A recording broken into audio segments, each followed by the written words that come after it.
Hello, and welcome to the North Coast Journal Preview, where we take a look at the current edition of the North Coast Journal. My name is Matt Knight, and I am joined today by news editor Thad Greenson and arts and features editor Jennifer Fumiko Cahill.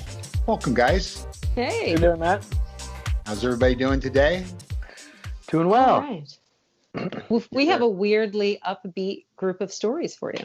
I know, it's going to be hard to take, but we'll just have to muddle through somehow. We'll bring it way back down next week, don't worry. Yeah. That's right. Yeah. We've got quotas to make. Be careful what you wish for.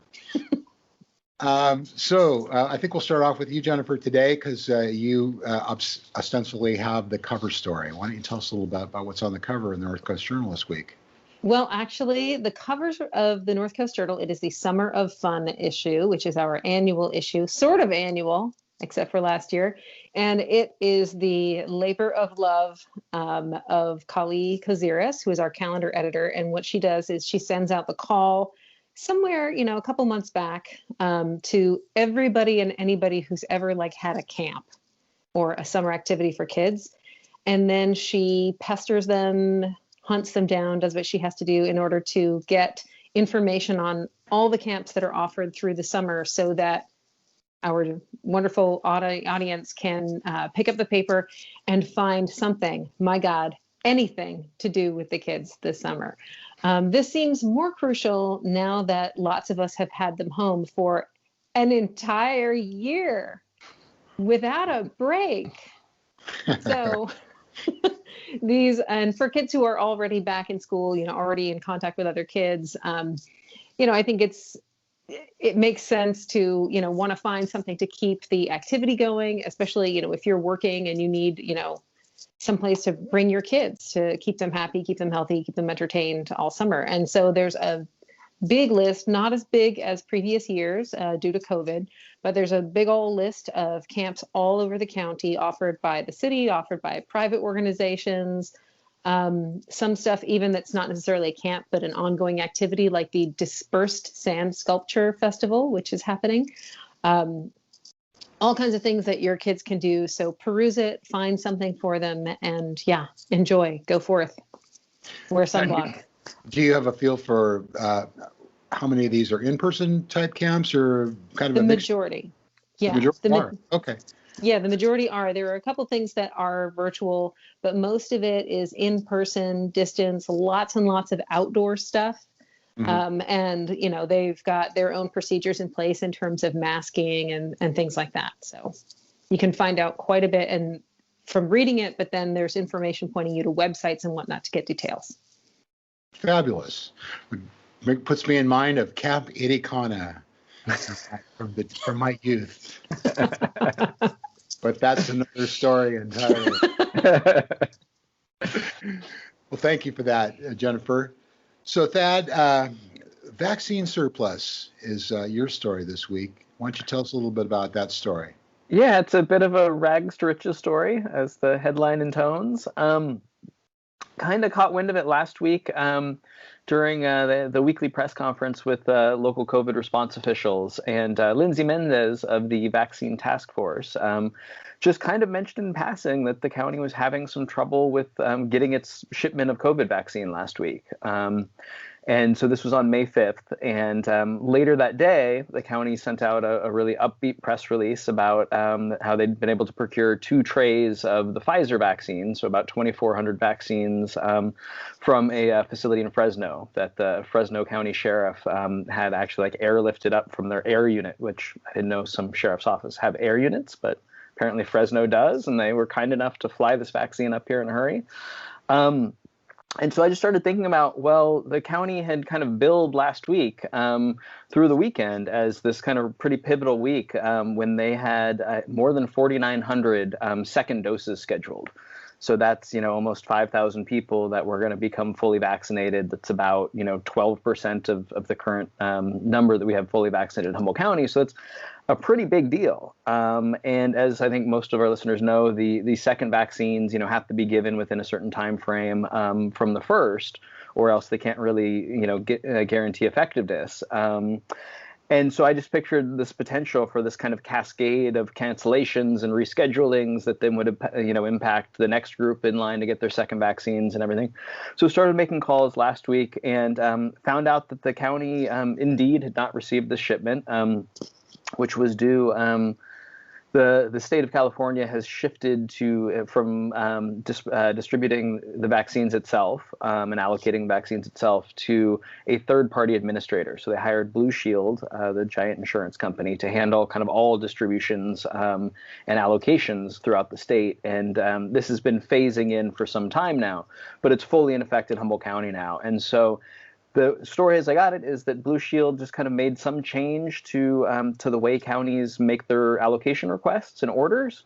And there was just a miscommunication and a misunderstanding that wasn't limited to Humboldt County. It happened in other counties too, but about Humboldt County thought it had ordered 6,600 vaccines for last week, and Blue Shield thought it hadn't ordered any. And so it turned out kind of late Wednesday into Thursday, the county realized that the shipment wasn't just delayed, it wasn't coming. And so got on Blue Shield to try to find a workaround. Blue Shield kind of promised that it would make good on the shipment. And as we got further into Thursday, again, with the county having thousands of people lined up for these clinics over the weekend, officials just hadn't gotten tracking numbers for the shipments from Blue Shield and just didn't really have faith that these vaccines were going to show up. And so kind of launched an all hands on deck approach to trying to find vaccine anywhere they could. And from all accounts, Blue Shield was really instrumental in helping them do that. But they were able to track down, I think, 4 trays of Pfizer vaccine at a hospital in Monterey County that wasn't using them, and then called California Department of Public Health because there wasn't enough time to arrange kind of a third-party transportation of having FedEx or USPS ship these vaccine doses up here because there's cold storage, chain of custody issues, and everything is very regimented and has to be highly documented and stuff. But California Public Health, said, okay, we'll get somebody there to do the ground transportation for you. They rushed somebody up there, over to Monterey County and then 400 miles north to us, and got all these vaccines here in time by the time second dose clinics began on Friday. And then, wouldn't you know it, the original Blue Shield shipment showed up. And so all of a sudden, Humboldt County has just become awash in Pfizer vaccine, which is a wonderful problem to have at this moment in time, because I think today we're expecting that the CDC is going to give the final okay to start vaccinating 12 to 15-year-olds with the Pfizer vaccine, which is a huge step. And then, of course, opens up eligibility locally to thousands more people. So right as we're on the cusp of this new wave of demand, we have just thousands and thousands of doses of Pfizer in hand.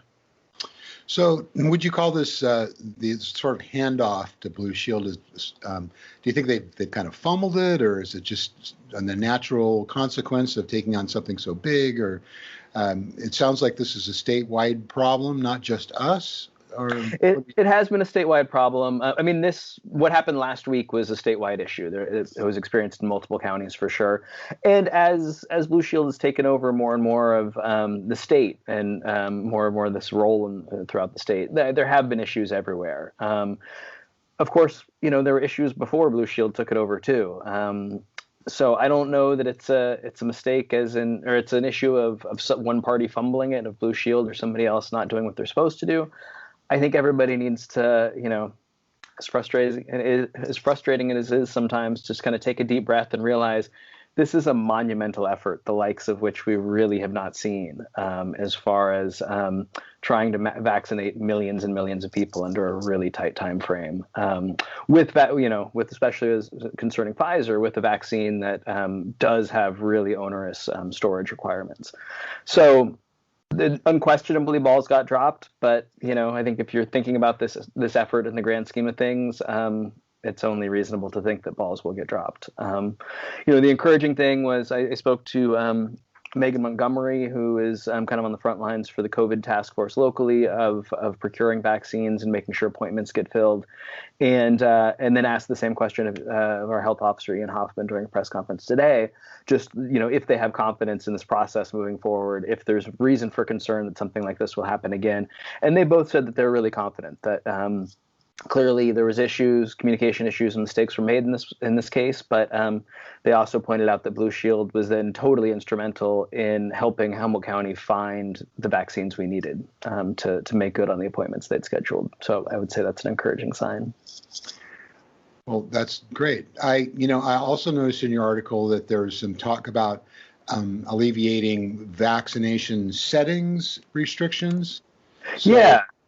So a little bit about that. Mm-hmm. Currently, under the emergency use authorization that the federal government has given these vaccines, kind of a regulation that comes with that is they're not vaccines that can just be given in any setting like a normal flu shot or your polio vaccine or MMR or any of the other vaccines kind of we're accustomed to. They're required that they be given in kind of limited settings and only have authorized a certain group of healthcare providers or public health departments to do it. And so in Humboldt County, that means really the only entities that are authorized to give the vaccine are certain pharmacies that got federal authorization, and then Open Door, St. Joseph Health, Mad River Community Hospital, and Public Health. And so, and Redwoods Rural down in southern Humboldt. And so you can see that just really limits the number of entities that can provide these shots. And it means that for the average person who maybe has questions about the vaccine, they either have to take multiple steps of contacting their primary care provider or seeking out information and then booking one of these appointments at a mass vax clinic or at a pharmacy to get the shot. But they can't really just go into their doctor's office or their primary care provider's office and have that conversation and then decide at the moment, okay, yes, give me the shot. And they, as you would with the flu vaccine. When I go for, my regular wellness checkup or whatever, my provider asks if I want the flu shot. And we talk about it for a minute, and I either say yes, and they bring it in and stick it in my arm, or, I say no, thank you. But it's a decision that can be made on the spot. And so every barrier that's put up, whether it's transportation or whether it's being able to have those conversations and then immediately get the shot, having to schedule a secondary appointment, those are all, barriers that make it less likely that somebody's, even if they're, leaning toward getting it, that they're actually going to follow through and get that shot. So both Moderna and Pfizer have put in to get a full authorization of their vaccines. And that's a process that will take weeks. So this isn't happening overnight. But the hope from public health officials is that full authorization will come, and that will really, further reduce barriers and make, every healthcare provider and every pharmacy in Humboldt County able to carry the vaccine and basically give it on demand. Yeah, it's interesting. I've read a couple articles in the last couple of days about the so-called vaccine hesitancy that we've talked about here a couple times, in that some of this is not really all that much just hesitancy as a matter of convenience and a matter of scheduling for people. They're just too busy with just daily life and whatever burdens that they're carrying. And they just have not been able to find a good time or a good way to get to a scheduled clinic. And so it's like, kind of loosening up these restrictions is something that might help some of that help. These people get in and get the vaccine, the ones that do want it.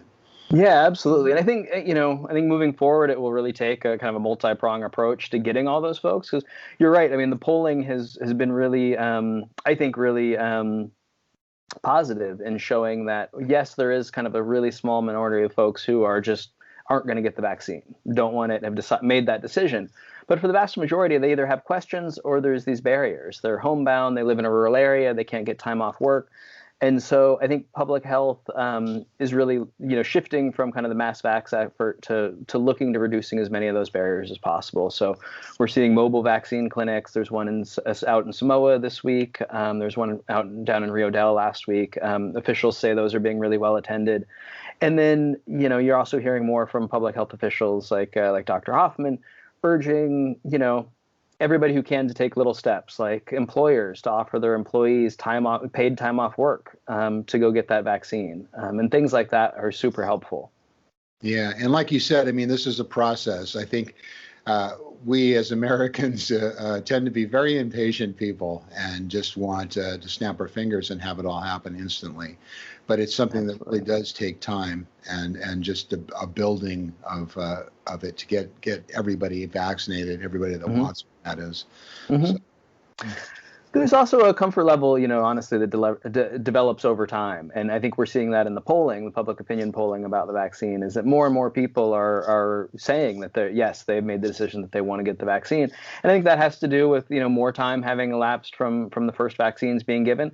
And also just those people who maybe are on the fence, knowing more people in their personal lives who say, yes, I got the vaccine. I got it because, I wanted to protect my family. I wanted to do my part for the community. And I didn't have, side effects. I wasn't worried about long-term effects and those things. And I think those kind of one-on-one personal conversations really have a cumulative impact.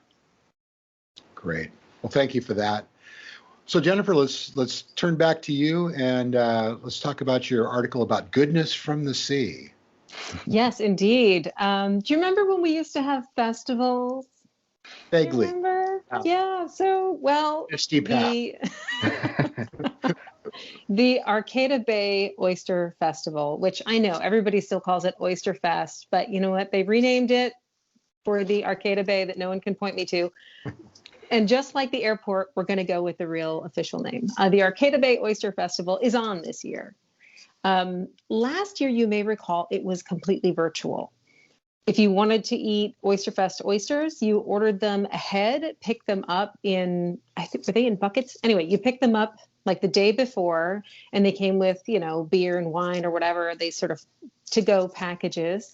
And then there was a 7-hour virtual experience that was hosted by Shoshana, who I talked to her the other day about plans for Oyster Fest this year, and she sounded like it was still going. She sounded exactly as energetic as when I logged on in the morning for that 7-hour thing, which I guess she just subsists on a diet of pixie dust, Red Bull, and glitter. And yeah, so she's so excited. She's going to be planning doing this whole 7-hour TV show again. With love you, Shoshana, if you're listening. Force of nature. Did I ever tell you about the time I met her in the grocery store? No, I don't think so. I saw her from the back and I was like, is that Shoshana? And I was like, hey, Shoshana? And I kid you not, she turned and said, hi. And her skirts swirled around her and sparkled. And I think a cloud of glitter rose up. I was like, we're over here in the meat section. And it was shocking. But anyway, so she's going to burn it down once again with pre-recorded interviews with people who are producers in the oyster business. Last year, there were some great segments on the history of Humboldt Bay and on restoration of Tolowa Island. Ted Hernandez gave a great talk about native foodways and, oyster cultivation. And, there was just a lot to learn about the people who are out farming oysters, all the different, chefs and producers. There was a lot of tutorial on how to chef an oyster. You had no excuse for not checking your own oysters after that whole presentation. They did a whole thing where the judges for the Oyster Fest went around to a handful of restaurants that were participating and judged on site. And then they announced the winners. They had streaming bands, and they're going to do all that again. But they're also going to have a hybrid approach, which is a thing where you would go to, let's say, like Six Rivers Brewing, for example. They might have a viewing party where you can go and watch it on the big screen like you would a football game or something like that, while ordering oysters and having a probably outdoor dining experience and sort of communing with your people from 6 feet away. Another option is the in-person option, which means that you would be reserving a table for your household and having a restaurant experience in an outdoor setting served by a participating Oyster Fest restaurant. And the cost of the service would be subsidized partly by Arcata Main Street, which is really interesting. So there are different levels. Let me ask you this, Jennifer. So what exactly will the event look like then, as far as the physical event goes? What kind of footprint will it have? That's still up in the air. The original plan was they were going to have that all happening on the plaza, like have 4 restaurants participating each on one side of the plaza. But that's a hard to control space because you need to be able to, in order to follow the state's guidelines for outdoor live events, you need to be able to say how many people are coming. You need to control traffic, etc. And I don't know if you've ever been on the Arcata Plaza, but it's not the easiest to control environment. So No. not so much. So yeah, so they're going to find some other locations in Arcata. There might be a place down in the Creamery or something like that. They're looking at a bunch of locations where they can do it. And depending on what they find, if it's a more controllable space, they might even be able to have, for example, live music on site. But again, those are reserved tables. The idea is like sort of like the Three Stooges spread out. Yes, exactly. So the only thing that wouldn't be happening this year would be a giant mob gathering of people roaming through the streets. We're not there yet. I talked to Nick Matthews about it. Next year in Jerusalem, as they say. Exactly.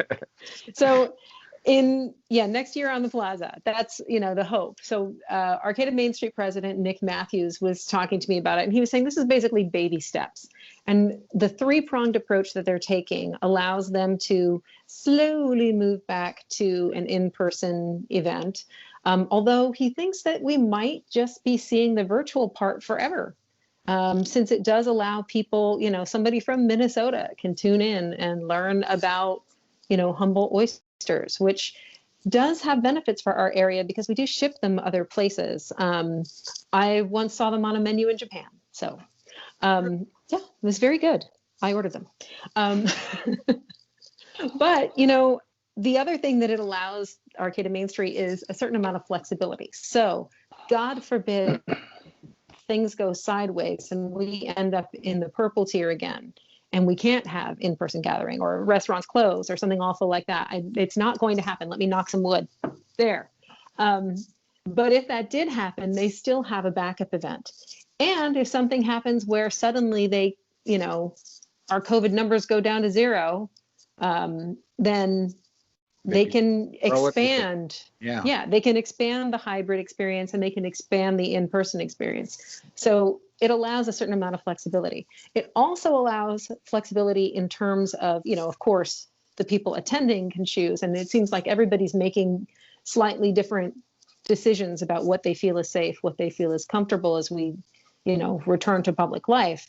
But it allows the restaurants and businesses that Arcata Main Street's whole mission is to support to make decisions about how much they want to invest in terms of inventory, effort, etc. It used to be that getting a booth on the plaza to sell oysters, because you needed to be on the plaza in order to enter the best oyster contest, which could really boost your restaurant. So it was worth it to many.